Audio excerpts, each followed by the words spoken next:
The COVID situation is better than before, and we are seeing that there has been a continuous decline in the numbers. Of course, once in a while we do see some spikes, but more or less we're seeing a trend that is showing that the numbers are going down. We are also seeing the trend of the people who we are losing also going down.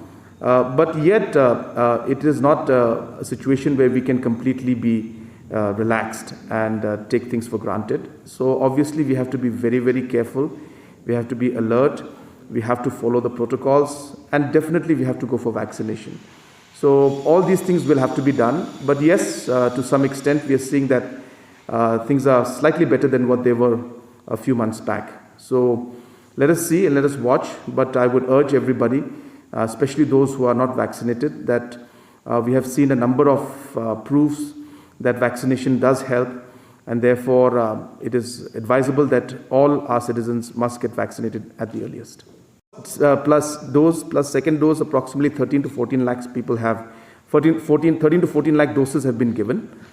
So we have 10 lakh 46,690 who have taken the first dose, and 3 lakh 59,000, so as I mentioned, 13 to 14 lakhs who have taken the second dose. So so we have administered 14 lakh doses till now.